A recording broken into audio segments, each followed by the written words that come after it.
Tiger group एक गोरगरिबांसाठी व विद्यार्थ्यांसाठी व शेतकऱ्यांसाठी उभा केलेला एक माननीय तानाजीभाऊ जाधव जे राष्ट्रीय अध्यक्ष आहेत यांनी उभा केलेला आहे।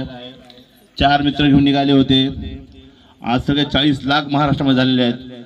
एवढं फास्ट कुठलंही राजकीय व कुठले समाजकार्य काम एवढं फास्ट होत नाही जेवढा टायगर ग्रुपचं काम होते।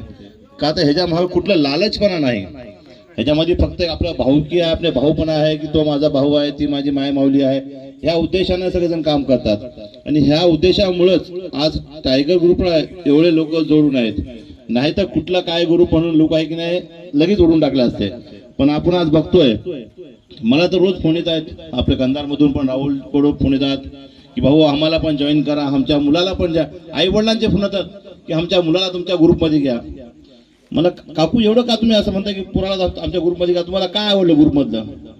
तर ते काकू एकच म्हणले की भाऊ तुमचा जे ग्रुप आहे पहिले उद्देश तुमचा एक चांगला आहे की आपला शरीर आपली संपत्ती आहे। का तर माननीय तानाजीभाऊ जाधव जे राष्ट्रीय अध्यक्ष आहेत आमचे, त्यांनी एकच म्हणतात की आपला शरीर हे आपली संपत्ती आहे। तुम्ही आपली शरीर सांभाळा तर तुम्ही जगाशी लढू शकता, आणि तुम्ही अगर शरीर सांभाळू शकत नाही तर ते आपलं गाव तालुका आणि घर काय सांभाळणार। उद्देश असा आहे की बाबा व्यसन करून आपल्या शरीराला खराब करू नका। ह्या जगात आपण जन्माला आलोय, आधी 100 कोटी लोक जन्माला आलेत, त्यानंतर पण माझा जन्म झालेला आहे, ह्याच्या मागचा उद्देश काय असेल देवाचं हे आपण शोधून काढायचं। कुठंतरी माझ्या हाताने चांगलं काम व्हायचं आहे, ह्या उद्देशाने देवाने मला ह्या जन्मी ह्या भूमीवर घातलेला आहे, ह्या उद्देशाने आपण जगायचं। उगाच आलो आणि कुत्र्यावानी मेलो आणि गाढवानी गेलं असं जगू नका। चांगलं जगा, वागावानी जगा।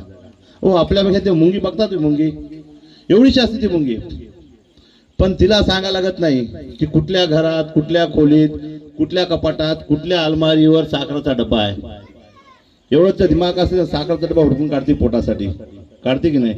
तिला काय आपण सांगतो की व्हॉट्सअपवर मेसेज टाकतो की ह्या घरामध्ये साखर हुडकून खाऊन घे? नाही। पण आजकाल आपले पोरं व्हॉट्सअपच्या आणि मोबाईलचे एवढे नादी झालेले आहेत, एक व्यसन झाले बुवा, एक व्यसन झालेलं आहे। मोबाईल एवढंच वापरायचं जेवढं शिक्षणात करता वापरू शकतो आपण। विनाकारण उभं बसले आपण आणि ते रील्स बघत बसायचं, एखाद्या रील्सला हे तसं करू नका मित्रांनो। आज तुमचं वय कमी आहे, तुम्ही आई वडिलांना जिद करून तुम्ही मोबाईल मागताय, घ्या मोबाईल, त्याच्याबद्दल आहे, पण त्या मोबाईलचा चांगला उपाय करा। आपण विनाकारण ट्युशनला पैसे घालतोय, तुम्ही शिक्षण ते मोबाईलवर घ्या, तुम्ही त्यातून पुन्हा अभ्यास होतो तुमचा, अगर तुम्ही चांगला विचार केला तर। यासाठी मोबाईलला वापर चांगलं करा आणि चांगलं बुद्धी वाढवा। उगा कुठं तर बसायचं, रील बघत बसायचं, ह्याला कमेंट त्याला, ते फालतूगिरी सोडून टाका। त्या आपलं पोट भरत नाही, आई वडिलांचं नाव मोठं होत नाही। असं काहीतरी काम करा की तुमच्या रस्त्यात